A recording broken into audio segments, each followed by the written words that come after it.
Jesús. Amén. Amén.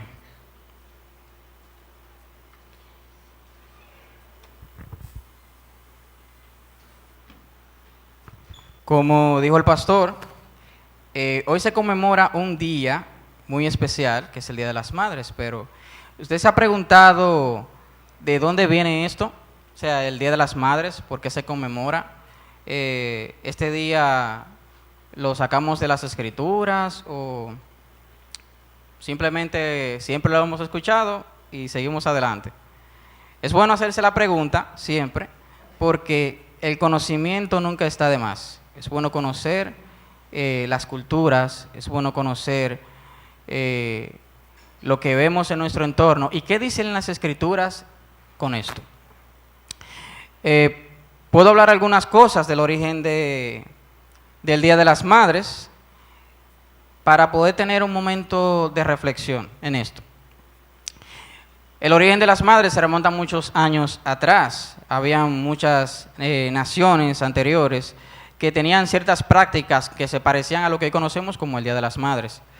Una de ellas que se puede mencionar son los egipcios, por ejemplo, que honraban a su diosa Isis, quien era considerada la madre de los faraones y protectora de los habitantes de Egipto en su imperio.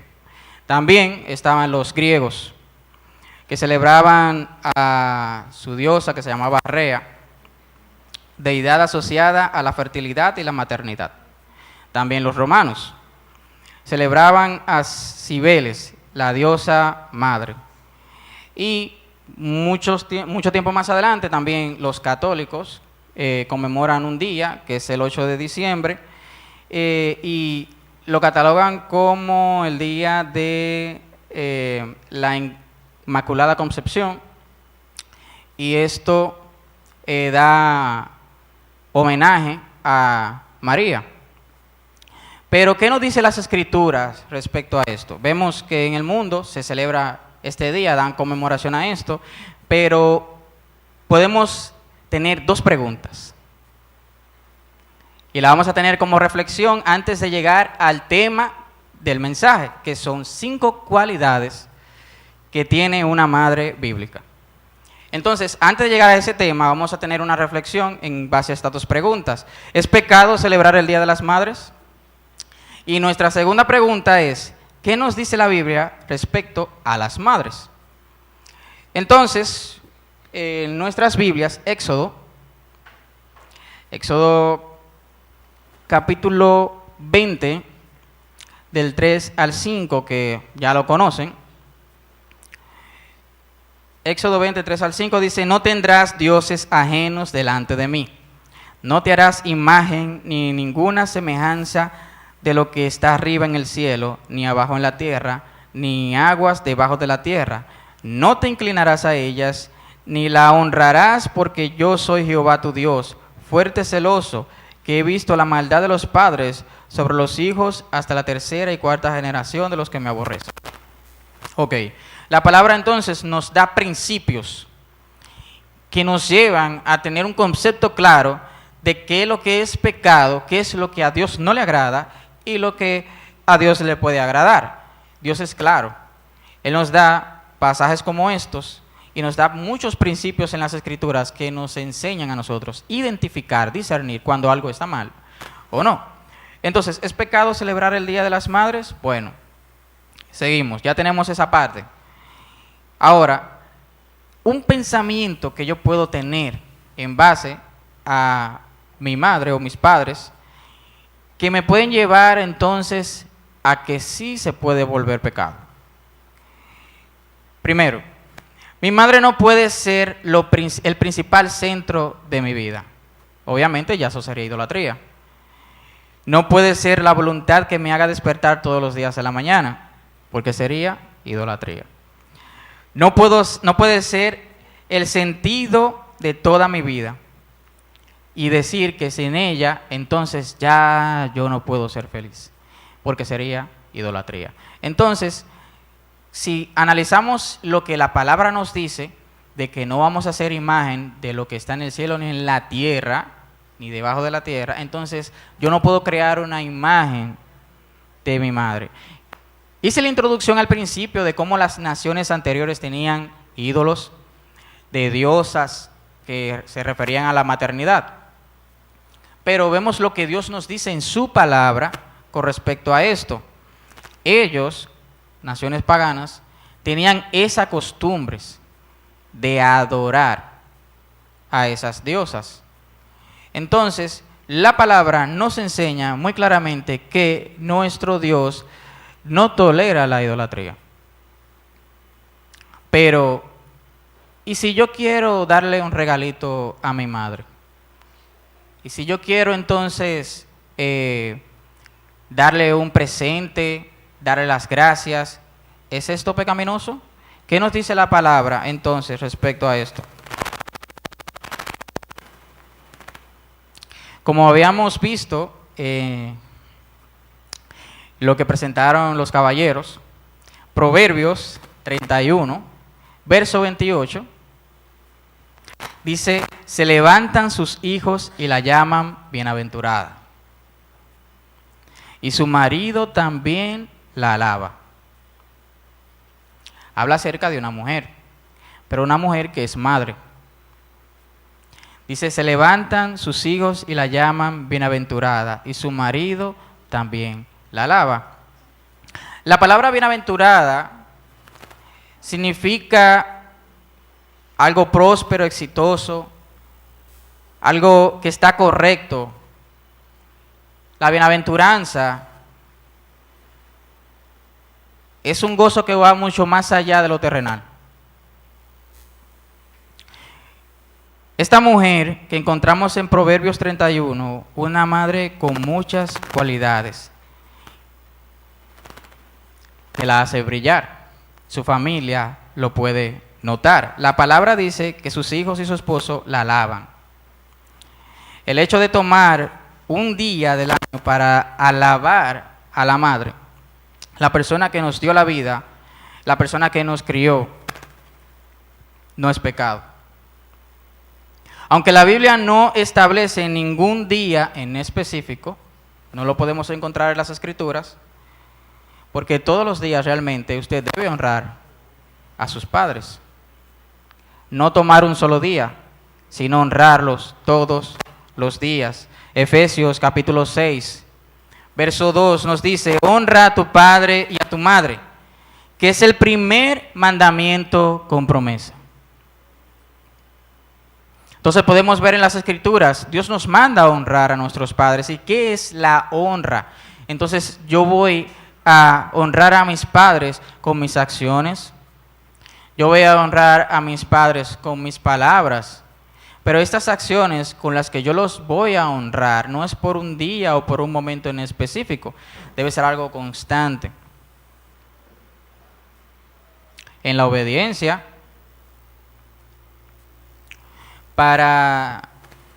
en ayuda hacia ellos, eso es parte de la honra que entonces yo debo dar a mis padres, específicamente a mi madre, que es lo que estamos hablando ahora. Entonces, teniendo en esto en cuenta, no es pecado celebrar el día, o sea, tomar un día para celebrar a las madres no es pecado. Y teniendo en cuenta todo esto, entonces podemos pasar a los 5 ejemplos que vamos a hablar el día de hoy.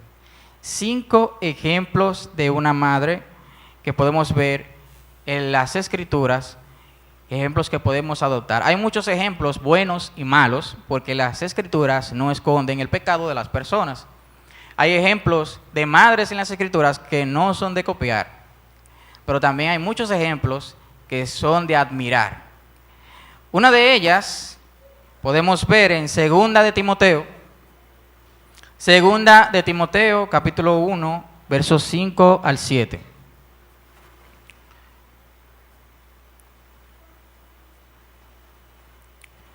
Dice, trayendo a la memoria la fe no fingida que hay en ti, la cual habitó primero en tu abuela Loida y en tu madre Eunice, y estoy seguro que en ti también.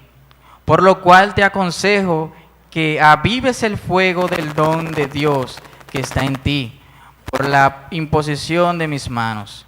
porque no nos ha dado Dios un espíritu de cobardía, sino de poder, de amor y de dominio propio.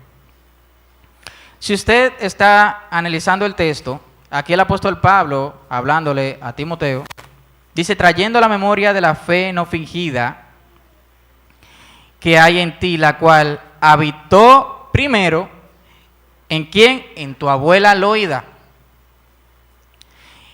y en tu madre Eunice. Y estoy seguro que en ti también. Estamos viendo entonces cualidades en estas mujeres. La abuela primero, después entonces pasa a su hija y posteriormente entonces esta misma fe pasa a Timoteo.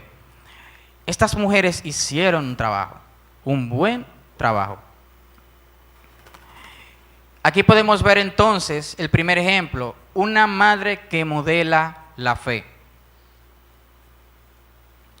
Una madre que modela la fe, es una madre que está capacitada en la palabra de Dios. Es una madre que está capacitada en la palabra de Dios. Entonces, la manera de modelar la fe en el día a día es difícil. Es constantemente difícil. Porque la madre tiene que ser ejemplo en todo.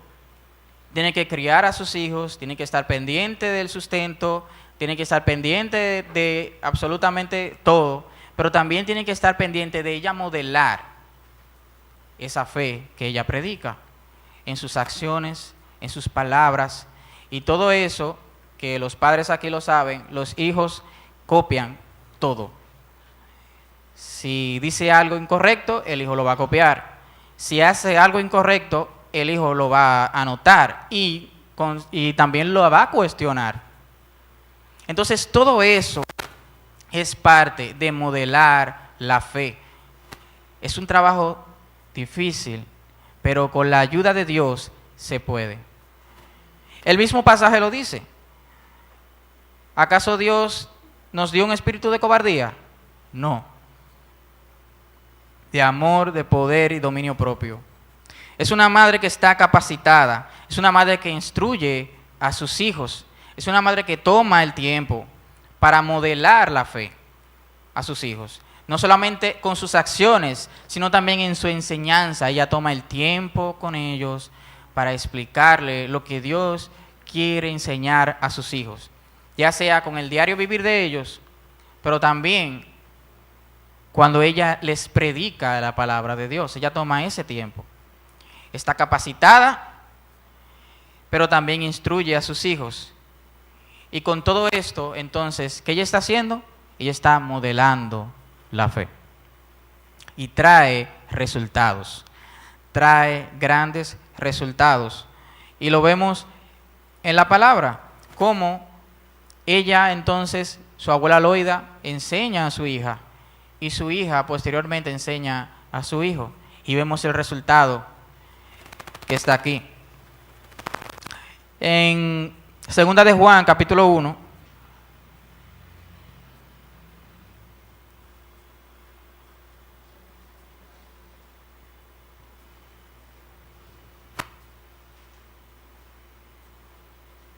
Segunda de Juan, capítulo 1, podemos leer: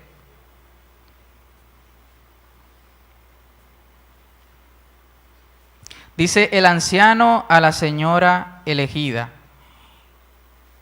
y a sus hijos, a quienes yo amo en la verdad, y no solo yo, sino también todos los que han conocido la verdad, a causa de la verdad que permanece en nosotros, y estará para siempre con nosotros.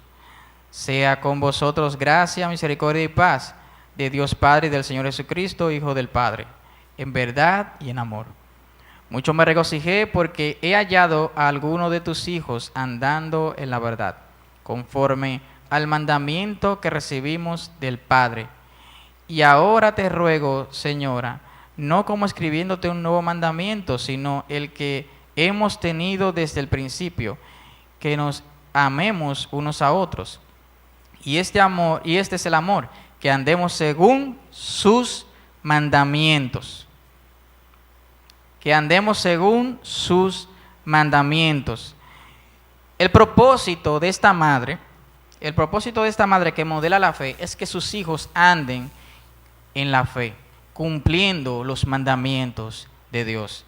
Y ella se esfuerza para ella poder estar capacitada, pero también para poder instruirlos en la fe, para poder modelar la fe hacia ellos.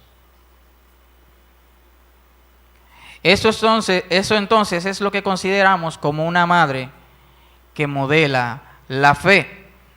El segundo ejemplo que podemos ver, entonces,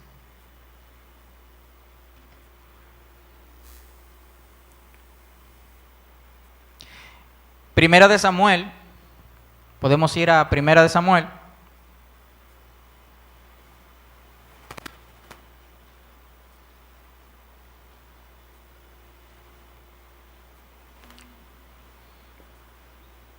Vamos a leer, dice, hubo un varón de Ramataim de Sofín, del monte de Efraín, que se llamaba Elcana, hijo de Jeroam, hijo de Eliú. Y tenía él 2 mujeres, el nombre de una era Ana y el de la otra Penina. Y Penina tenía hijos, mas Ana no los tenía. Y todos los años aquel varón subía a la ciudad para adorar y para ofrecer sacrificios a Jehová de los ejércitos en Silo, donde estaban 2 hijos de Elí, Ofni y Finés, sacerdotes de Jehová. Y cuando llegaba el día en que Elcana ofrecía sacrificio, daba a Penina su mujer, a todos sus hijos y a todas sus hijas, a cada uno su parte, pero a Ana daba una parte escogida porque amaba a Ana, aunque Jehová no le había concedido tener hijos y su rival la irritaba, enojándola y entristeciéndola, porque Jehová no le había concedido tener hijos. Así hacía cada año cuando subía a la casa de Jehová, la irritaba así, por lo cual Ana lloraba y no comía. Y Elcana, su marido, le dijo, Ana, ¿por qué lloras? Típico de los hombres, ¿por qué lloras? ¿Por qué no comes? ¿Y por qué está afligido tu corazón? ¿No te soy yo mejor que 10 hijos? Y se levantó Ana después que hubo comido y bebido en Silo. Y mientras el sacerdote Eli estaba sentado en la silla junto a un pilar del templo de Jehová, ella con amargura del alma oró a Jehová y lloró abundantemente. Fíjense que esta mujer, ella no le hace un reproche al marido. Ella se levantó y se fue. ¿Y se fue a qué? A orar. Esto es parte de la actitud de esta mujer. Conocemos que Ana, la historia, para resumirla un poco, Dios concede a Ana un hijo. Ella le dice al Señor que este hijo ella lo iba a entregar al sacerdocio. Este hijo lo conocemos como Samuel. Entonces, Ana entrega a su hijo, pero en donde nos vamos a enfocar no es en Samuel, nos vamos a enfocar en su actitud, nos vamos a enfocar en ella, porque este es el segundo ejemplo, una madre que ora, una madre que depende de Dios. Cada una de las madres aquí, yo no puedo decir eso porque yo no soy una madre y ni siquiera todavía tengo hijos. Pero cada madre aquí puede sentir, sabe el sentimiento que es lo de tener el bebé desde el vientre, nace y va creciendo, y el apego y el amor que va incrementándose cada día. Las madres que están aquí saben qué es eso. Pero aquí estamos viendo una mujer que, como dijimos al principio, ella quería tener su hijo, pero ella se lo entregó al Señor. Y ella no dijo, si mi hijo no, y si me quitan mi hijo, entonces quítame a mí también. Ella no dijo nada de eso. Fíjense que tampoco le reprochó al esposo el momento en la situación difícil que estaba pasando. Ella no se lo reprochó a él, sino que fue al Señor. Eso muestra una dependencia a Dios, donde los problemas no terminan en los demás, sino que vamos a Dios directamente y le pedimos a Él, porque Él es el que tiene el poder para cambiar la situación de nuestra vida. Y vemos un ejemplo claro de esta mujer, una madre que ora, una madre que depende de Dios. Y así fue. Vemos esta parte de esta mujer, la madre de Samuel, que al final de todo su vida, su gozo estaba en el Señor. Una madre que ora, una madre que depende de Dios. Hay una película muy bonita realmente, que se llama Poema de Salvación, y habla acerca de una situación similar, donde una madre con su hijo, y el hijo se va al mundo, pero ella ora, ora y ora por él, constantemente por él. Entonces, ahí vemos una situación, pero vemos el poder de la oración. Cuando una madre ora por su hijo, intercediendo por él y dependiendo absolutamente de Dios. Ella no depende de sus capacidades ni de las cosas que puede hacer. Ana no buscó, déjame buscar un remedio allí o al médico cual. Ella buscó a Dios. Su verdadera dependencia. Pasamos entonces al tercer ejemplo.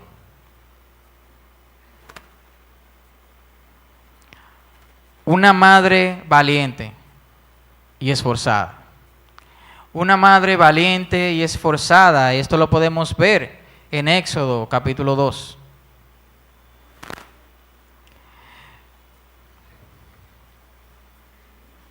Un varón de la familia de Leví fue y tomó por mujer a una hija de Leví, la que concibió y dio a luz un hijo. Y viéndole que era hermoso, le tuvo escondido 3 meses, pero no pudiendo ocultarle más tiempo, tomó una arquilla de juncos y la calefacteó y con asfalto y brea. Ya sabemos de quién estamos hablando, que es de Moisés. Pero, ¿y esta mujer cómo se llama? Números 26. Dice, la mujer de Amram se llamó Jocabed, hija de Leví, que le nació a Leví a Egipto. Esta dio a luz a Amram, dio salud de Aram, a Aarón y a Moisés, y a María su hermana. Esta mujer se llama Jocabed. Entonces, vemos la acción de esta mujer comenzando el capítulo. Sabemos la situación que tenían, donde fue puesto la ley de matar a todos los niños varones, pero esta mujer comenzó en acción. Ella fue valiente. Entonces, una hermana suya se puso a lo lejos para ver lo que le acontecía. Aquí vemos que ella lo colocó, dice, y lo colocó ella al niño y lo puso en un carrizal a la orilla del río. Y una hermana suya se puso a lo lejos para ver lo que le acontecía. Y la hija de Faraón descendió a lavarse al río, y paseándose sus doncellas por la ribera del río, vio ella la arquilla en el carrizal, y envió una criada suya a que la tomase. Cuando le abrió, vio al niño, y he aquí que el niño lloraba. Y teniendo compasión de él, le dijo, de los niños de los hebreos es este. Entonces su hermana dijo a la hija de Faraón: iré a llamarte a una nodriza de las hebreas, para que te críe a este niño. Y la hija de Faraón respondió: ve. Entonces fue la doncella y llamó a la madre del niño, a la cual dijo la hija del Faraón: lleva a este niño y críamelo, y yo te pagaré.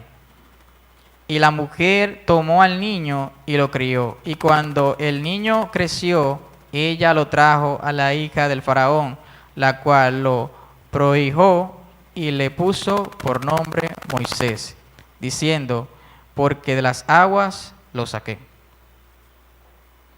Este ejemplo de esta mujer es bastante claro en referente a la valentía que tuvo para poder hacer todas estas hazañas. Esta mujer, podemos pensar, bueno, en una situación así, una mujer pudiera sentirse entre la espada y la pared, diciendo: ¿y qué hago? ¿Qué puedo hacer? Pero Dios estaba con ella. Dios la cuidó a ella y cuidó al niño. Pero es tanto que incluso ella, llevando al niño hacia allá, y la hija del Faraón tomándolo, se le devuelve a su madre y se le paga para que lo cuide. Vemos que esta mujer estaba con el Señor, pero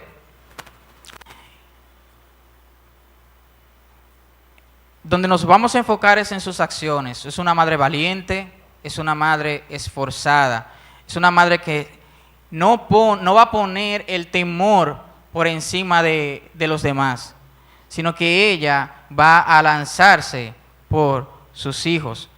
Esto es un ejemplo que tenemos muchísimos ejemplos aquí de las madres que se esfuerzan por sus hijos. Madres que dan todo por amor a sus hijos. Y siguiendo con esto, pasamos al cuarto ejemplo.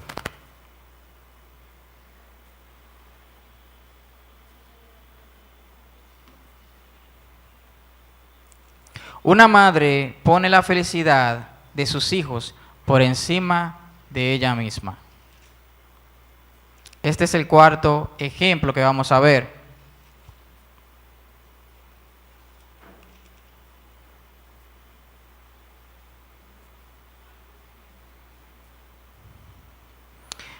Para este ejemplo vamos a ir al libro de Ruth. El libro de Ruth, capítulo 1. Esta es una historia muy conmovedora realmente. Y vamos a tomar este ejemplo. Aconteció en los días que gobernaban los jueces, que hubo hambre en la tierra, y un varón de Belén de Judá fue a morar a los campos de Moab, él y su mujer, y 2 hijos suyos. El nombre de aquel varón era Elimelec, y de su mujer era Noemí. Y los nombres de sus hijos eran Malón y Quelión, efrateos de Belén de Judá. Llegaron pues a los campos de Moab y se quedaron allí. Y murió Elimelec, marido de Noemí, y quedó ella con sus 2 hijos, los cuales tomaron para sí mujeres moabitas. El nombre de una era Orfa y el nombre de la otra era Ruth. Y habitaron allí unos 10 años y murieron también los 2, Malón y Quelión, quedando así la mujer desamparada de sus 2 hijos y de su marido. Aquí comienza la tragedia. Entonces se levantó con sus nueras y regresó a los campos de Moab, porque oyó en el campo de Moab que Jehová había visitado a su pueblo para darles pan. Y salió pues al lugar donde había estado, y con ella y con sus 2 nueras. Y comenzaron a caminar para volver a la tierra de Judá. Y Noemí dijo a sus 2 nueras, andad, volveos cada uno a la casa de su madre. Jehová haga con vosotras misericordia, como lo habéis hecho con los muertos y conmigo. Os concedo a Jehová que halléis descanso cada una en la casa de su marido. Luego las besó y ellas alzaron su voz y lloraron. Y le dijeron: ciertamente nosotras iremos contigo a tu pueblo. Y Noemí respondió: volveos, hijas mías, ¿para qué habéis de ir conmigo? Tengo yo más hijos en el vientre que puedan ser vuestros maridos. Volveos, hijas, e idos, porque yo soy vieja para tener marido. Y aunque dijese: esperanza tengo, y esta noche estuviese con marido, y aún diese a luz, ¿habíais vosotras de esperarlos hasta que fuesen grandes? ¿Habías de quedaros sin casar por amor a ellos? No. Hijas mías, qué mayor amargura tengo yo que vosotras, pues la mano de Jehová ha salido contra mí. Aquí vemos la actitud de Noemí con ellas, donde ellas le está poniendo claro de que necesitan irse, necesitan encontrar un esposo. Y ya con ella, estando muy mayor, no lo van a poder lograr. Entonces ella les dice que se vayan. Y ellas alzaron otra vez su voz y lloraron, y Orfa besó a su suegra, mas Ruth se quedó con ella. Y Noemí dijo: he aquí tu cuñada se ha vuelto a su pueblo y a sus dioses. Vuélvete tú tras ella. Respondiendo Ruth: no me ruegues que te deje y me aparte de ti, porque a donde quiera que tú fueres, yo iré, y a donde quiera que vivieres, viviré. Tu pueblo será mi pueblo, y tu Dios mi Dios. Y donde tú murieres, moriré yo, y allí seré sepultada. Así me haga Jehová, y aún me añada, que solo la muerte hará separación entre nosotras dos. Y viendo Noemí que estaba tan resuelta a ir con ella, no dijo más. Y ahí comienza entonces la historia de Ruth y Noemí, que ya la conocemos. ¿Qué queremos ver en esto entonces? Noemí no es la madre de Ruth. Ella era su suegra. Pero hay algo que tiene Noemí que modeló frente a Ruth. Algo vio Ruth en ella para seguirla. Para decirle a ella: tu Dios será mi Dios. Donde tú vivieras, yo voy a vivir. Y aún vemos en la vida que está Noemí, toda esta desgracia que le está sucediendo, todas estas cosas malas. Y aún así ella no dice: ay, pobre de mí, ay, mi hija, mira, y a ustedes me van a dejar. Y así es. Tanto que yo hice por ustedes y me van a dejar. No, no me dejen, mira, yo la necesito. Ella no dijo eso. La actitud que ella tiene es un amor tan grande por ellas que le dicen: conmigo no lo van a alcanzar. Vuélvanse otra vez. Ella está preocupada por la felicidad de estas mujeres. Vemos esto entonces, una madre que pone la felicidad por encima de ella misma, la pone para sus hijos. En este caso, que podemos ver, ella no es su madre, pero es un amor genuino como el de una madre. Y vemos que ella le corresponde, Ruth le corresponde a Noemí como si fuese una madre y una hija. Conocemos la historia que ella se preocupa por Noemí, Ruth se preocupa por Noemí, está siempre pendiente de ella, pero también vemos cómo esta mujer pone su felicidad por encima de ella misma. ¿La felicidad de quién? De Ruth. El cuarto ejemplo, entonces, una madre pone la felicidad, su felicidad por debajo, la de ella, por debajo de quién? De sus hijos. Eso es algo natural. Eso le sale natural a las madres. Eso es algo natural que sale de ellas, esta acción de poner su felicidad por debajo de sus hijos.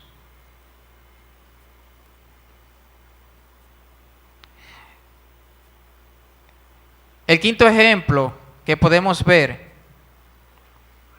es una madre que vive para Dios, es una madre que está apartada para Dios.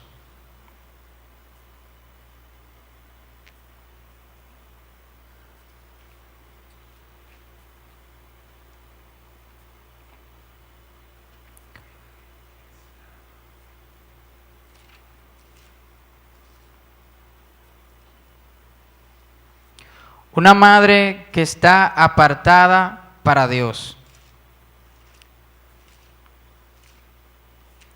Vamos entonces a Lucas.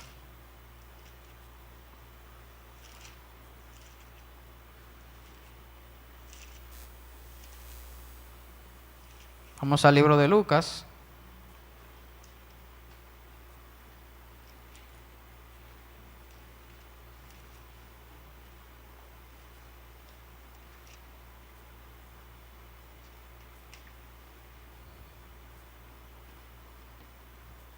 Capítulo 1.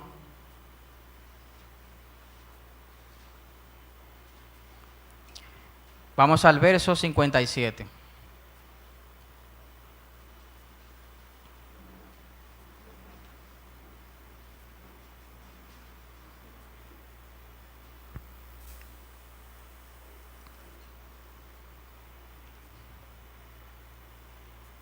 Dice, cuando a Elizabeth se le cumplió el tiempo de su alumbramiento, dio a luz un hijo. Y cuando oyeron los vecinos y los parientes que Dios había engrandecido para con ella su misericordia, se regocijaron con ella. Aconteció que al octavo día vinieron para circuncidar al niño y le llamaban con el nombre de su padre, Zacarías. Pero respondiendo su madre dijo, no, se llamará Juan. Y a este lo conocemos como Juan el Bautista.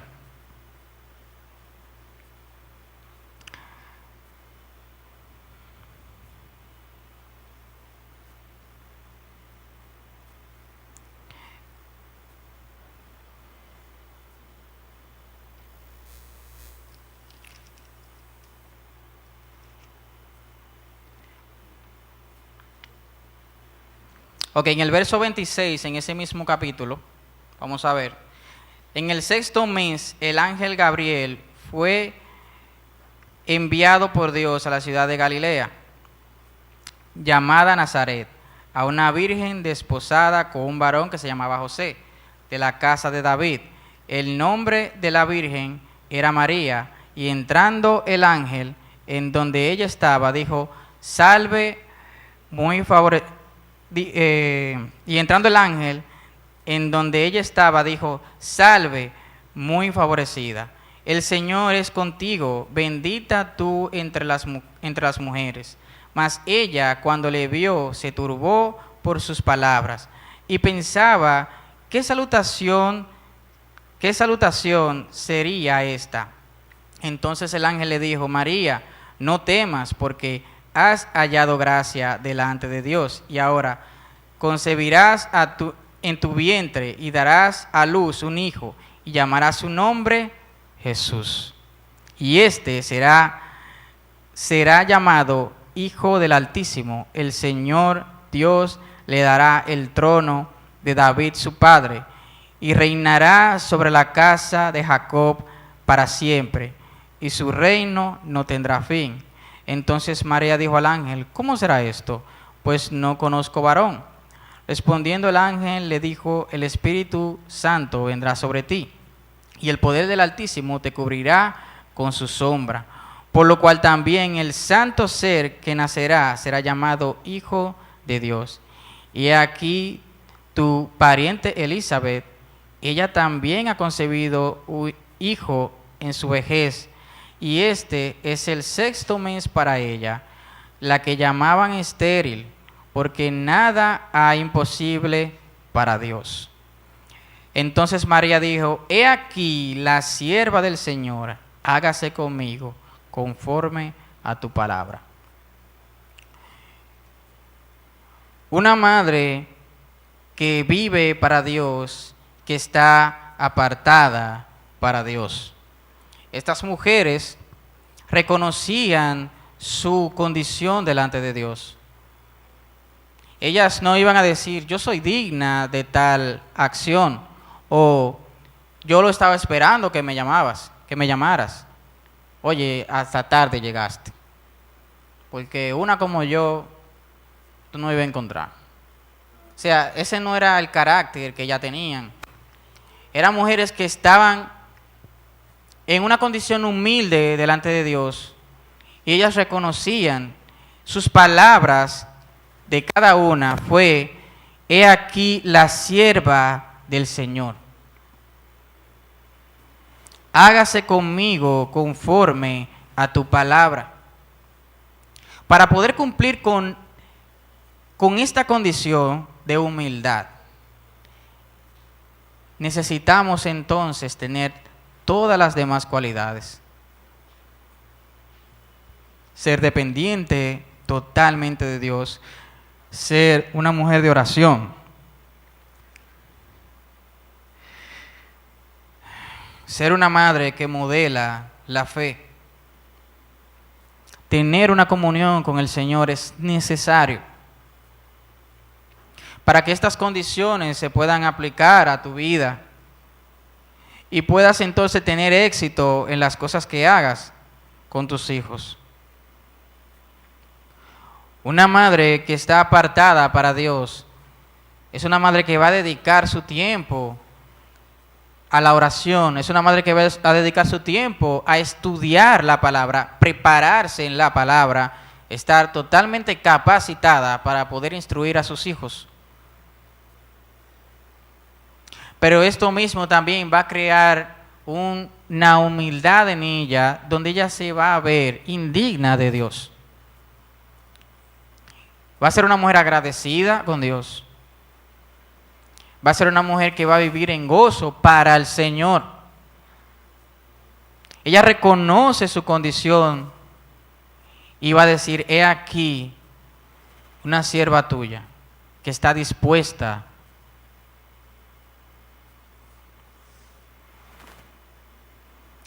Que en esta mañana podamos reflexionar en esto para las madres